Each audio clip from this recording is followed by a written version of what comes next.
नमः शिवाय। हर हर महादेव।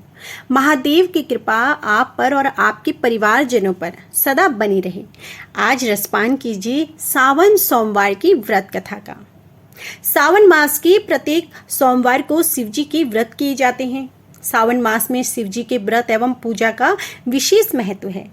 शिव जी के यह व्रत बहुत ही फलदायी माने जाते हैं। इन व्रत को करने वाले भक्तों से शिव जी बहुत प्रसन्न होते हैं। यह व्रत शिव जी को प्रसन्न करने के लिए किए जाते हैं। इन व्रतों में शिव जी का पूजन करके एक समय शाम के समय भोजन किया जाता है। इस व्रत में भगवान शिव और माता पार्वती का ध्यान करते हुए पूजन करना चाहिए। इससे भगवान शिव प्रसन्न होकर मनोवांछित फल देते हैं। सावन के प्रत्येक सोमवार को गणेश जी, शिव जी, पार्वती जी और नंदी जी की पूजा करने का विधान है। शिव जी की पूजा में जल, दूध, दही, चीनी, घी, शहद, पंचामृत, कलावा, वस्त्र, चंदन, रोली, चावल, फूल, विजया आख, बेलपत्र, धतूरा, कमलगट्टा, पान, सुपारी, लौंग, इलायची, पंचमेवा, धूप, दीप, दक्षिणा सहित पूजा की जाती है। पूजन के पश्चात कथा सुननी चाहिए और किसी ब्राह्मण से रुद्र अभिषेक कराना चाहिए। ऐसा करने से भगवान शिव जी शीघ्र ही प्रसन्न होकर सभी मनोकामनाओं को पूर्ण करते हैं और सोमवार का व्रत करने से पुत्र, धन, विद्या आदि मनोवांछित फल की प्राप्ति होती है। तो आइए रसपान कीजिए सावन सोमवार की व्रत कथा का। सावन सोमवार की कथा के अनुसार अमरपुर नगर में एक धनी व्यापारी रहता था। दूर दूर तक उसका व्यापार फैला हुआ था। नगर में उस व्यापारी का सभी लोग मान सम्मान करते थे। इतना सब कुछ होने पर भी वह व्यापारी अंतर्मन से बहुत दुखी था, क्योंकि उस व्यापारी का कोई पुत्र नहीं था। दिन रात उसे एक ही चिंता सताती रहती थी कि उसकी मृत्यु के बाद उसके इतने बड़े व्यापार और धन संपत्ति को कौन संभालेगा। पुत्र पाने की इच्छा से वह व्यापारी प्रति सोमवार भगवान शिव जी की व्रत पूजा किया करता और सायंकाल को व्यापारी शिव मंदिर में जाकर भगवान शिव के सामने घी का दीपक जलाया करता था। उस व्यापारी की भक्ति को देखकर एक दिन माता पार्वती ने भगवान शिव से कहा, हे प्राणनाथ, यह व्यापारी आपका सच्चा भक्त है। कितने दिनों से यह सोमवार का व्रत और पूजा नियमित से कर रहा है। भगवान आप इस व्यापारी की मनोकामना को अवश्य पूर्ण करें। भगवान शिव ने मुस्कुराते हुए कहा, हे पार्वती, इस संसार में सबको उसके कर्म के अनुसार ही फल की प्राप्ति होती है। प्राणी जैसा कर्म करते हैं उन्हें वैसा ही फल प्राप्त होता है। इसके बावजूद पार्वती जी नहीं मानी। उन्होंने बार बार आग्रह किया। उनके आग्रह करने से आपको इस व्यापारी की इच्छा को पूर्ण करना ही होगा। यह आपका अनन्य भक्त है। प्रति सोमवार आपका विधिवत व्रत रखता है, पूजा अर्चना करता है और पूजा अर्चना के बाद आपको भोग लगाकर एक समय ही भोजन ग्रहण करता है। आपको इसे पुत्र प्राप्ति का वरदान देना ही होगा। पार्वती का इतना आग्रह देखकर भगवान शिव ने कहा, तुम्हारे आग्रह पर मैं इस व्यापारी को पुत्र प्राप्ति का वरदान तो देता हूँ, लेकिन इसका पुत्र 16 वर्ष से अधिक जीवित नहीं रहेगा। और उसी रात भगवान शिव ने स्वप्न में उस व्यापारी को दर्शन देकर उसे पुत्र प्राप्ति का वरदान दिया और उस पुत्र के 16 वर्ष तक जीवित रहने की बात भी बताई। भगवान के वरदान से व्यापारी को खुशी तो हुई, लेकिन पुत्र की अल्प आयु की चिंता से उसकी खुशी को नष्ट कर दिया था। व्यापारी पहले की तरह सोमवार का विधिवत व्रत रखता, पूजा अर्चना करता और कुछ महीने पश्चात उसके घर अति सुंदर पुत्र उत्पन्न हुआ। पुत्र जन्म से व्यापारी के घर में खुशियां भर गईं। बहुत धूमधाम से पुत्र जन्म का समारोह मनाया गया। व्यापारी को पुत्र जन्म की अधिक खुशी नहीं हुई थी, क्योंकि उसे पुत्र की अल्प आयु के रहस्य का पता तो था। यह रहस्य घर में किसी को नहीं मालूम था। विद्वान ब्राह्मणों ने उस पुत्र का नाम अमर रखा। जब अमर 12 वर्ष का हुआ तो शिक्षा के लिए उसे वाराणसी भेजने का निश्चय किया। व्यापारी ने अमर के मामा दीपचंद्र को बुलाया और कहा कि अमर को शिक्षा प्राप्त करने के लिए अपने साथ ले जाओ। अमर अपने मामा के साथ शिक्षा प्राप्त करने के लिए चल दिया। रास्ते में जहां भी अमर और दीपचंद्र रात्रि में विश्राम करने के लिए ठहरते, वहीं यज्ञ कराते और ब्राह्मणों को भोजन कराते थे। लंबी यात्रा के बाद अमर और दीपचंद्र एक नगर में पहुंचे। उस नगर के राजा की कन्या के विवाह की खुशी में पूरे नगर को सजाया गया था। निश्चित समय पर बारात आ गई, लेकिन वर का पिता अपने बेटे के एक आंख से काणे होने के कारण बहुत चिंतित था। उसे इस बात का भय सता रहा था कि यदि राजा को इस बात का पता चल गया तो कहीं वह विवाह से इनकार न कर दें। इससे उसकी बदनामी भी होगी। वर के पिता ने अमर को देखा तो उसके मस्तिष्क में एक विचार आया।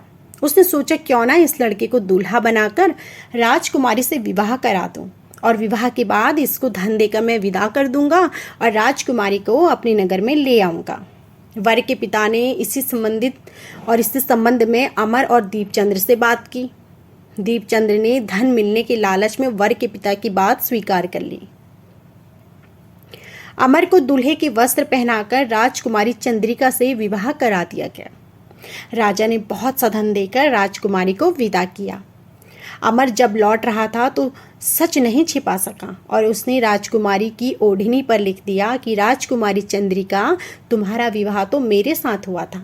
मैं तो वाराणसी में शिक्षा प्राप्त करने जा रहा हूँ। अब तुम्हें जिस नव युवक की पत्नी बनना पड़ेगा वह काना है। जब राजकुमारी ने अपनी ओढ़नी पर लिखा हुआ पढ़ा तो उसने काणे लड़के के साथ जाने से इनकार कर दिया। राजा ने सब बातें जानकर राजकुमारी को महल में ही रख लिया। उधर अमर अपने मामा दीपचंद के साथ वाराणसी पहुंच गया। अमर ने गुरुकुल में पढ़ना शुरू कर दिया। जब अमर की आयु 16 वर्ष पूरी हुई तो उसने एक यज्ञ और किया। यज्ञ की समाप्ति पर ब्राह्मणों को भोजन कराया और खूब अन्य वस्त्र दान में दिए। रात को अमर अपने शयन कक्ष में सो गया। शिवजी के वरदान के अनुसार शयन अवस्था में ही अमर के प्राण पखेरु उड़ गए। सूर्योदय पर जब मामा ने अमर को मृत देखा तो वह रोने पीटने लगा। आसपास के लोग भी एकत्र होकर दुख प्रकट करने लगे। मामा के रोने के विलाप करने से स्वर समीप गुजरते हुए भगवान शिव और माता पार्वती ने भी सुना। पार्वती जी ने भगवान से कहा, प्राणनाथ, मुझसे इसके रोने के स्वर सहन नहीं हो रहे। आप इस व्यक्ति के कष्ट को अवश्य दूर करें। भगवान शिव ने पार्वती जी के साथ अदृश्य रूप में समीप जाकर अमर को देखा तो पार्वती जी से बोले, यह तो उस व्यापारी का पुत्र है जिसे मैंने 16 वर्ष की आयु का वरदान दिया था। इसकी आयु तो अब पूरी हो गई। पार्वती जी ने फिर भगवान शिव से निवेदन किया कि हे प्राणनाथ, आप इस लड़के को जीवित करें, नहीं तो उसके माता पिता भी पुत्र की मृत्यु के कारण रो रो के अपने प्राणों का त्याग कर देंगे। इस लड़के का पिता तो आपका परम भक्त है। वर्षों से सोमवार का व्रत करते हुए आपको भोग लगाकर अन्न ग्रहण करता है। पार्वती के आग्रह पर भगवान शिव ने उस लड़के को फिर से जीवित होने का वरदान दे दिया और कुछ ही पल में वह जीवित होकर उठ बैठा। शिक्षा समाप्त करके अमर मामा के साथ फिर अपने नगर की ओर चल दिया। दोनों चलते हुए उसी नगरी में पहुंचे जहां अमर का विवाह हुआ था। उस नगर में भी अमर ने यज्ञ का आयोजन किया। समीप से गुजरते हुए नगर के राजा ने यज्ञ का आयोजन देखा। राजा ने अमर को तुरंत पहचान लिया। यज्ञ समाप्त होने पर राजा अमर और उसके मामा को महल में ले गया और कुछ दिन उन्हें महल में रखकर बहुत सारा धन वस्त्र देकर राजकुमारी के साथ विदा किया। रास्ते में सुरक्षा के लिए राजा ने बहुत से सैनिकों को भी साथ भेजा। दीपचंद्र ने नगर में पहुंचते ही एक दूत को घर भेजकर अपने आगमन की सूचना भेजी। अपने बेटे अमर के जीवित वापस लौटने की सूचना से व्यापारी बहुत प्रसन्न हुआ। व्यापारी ने अपनी पत्नी के साथ स्वयं को एक कमरे में बंद कर रखा था। भूखे प्यासे रहकर व्यापारी और उसकी पत्नी बेटे की प्रतीक्षा कर रहे थे। उन्होंने प्रतिज्ञा कर रखी थी कि यदि अपने बेटे की मृत्यु का समाचार मिला तो हम दोनों भी अपने प्राण त्याग देंगे। व्यापारी अपनी पत्नी और मित्रों के साथ नगर के द्वार पर पहुंचा। अपने बेटे के विवाह का समाचार सुनकर पुत्रवधू राजकुमारी चंद्रिका को देखकर उनकी खुशी का कोई ठिकाना न था। उसी रात भगवान शिव ने व्यापारी के स्वप्न में आकर कहा, हे श्रेष्ठी, मैंने तेरे सोमवार के व्रत करने, व्रत कथा को सुनने से प्रसन्न होकर तेरे पुत्र को लंबी आयु प्रदान की है।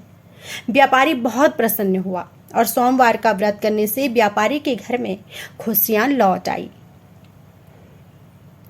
शास्त्रों में लिखा है कि जो भी स्त्री पुरुष सोमवार का व्रत करते हैं और पूजा अर्चना करते हैं, व्रत कथा सुनते हैं, पढ़ते हैं, उनकी सभी मनोकामनाएं पूर्ण होती हैं तथा महादेव का आशीर्वाद सदा उन पर बना रहता है।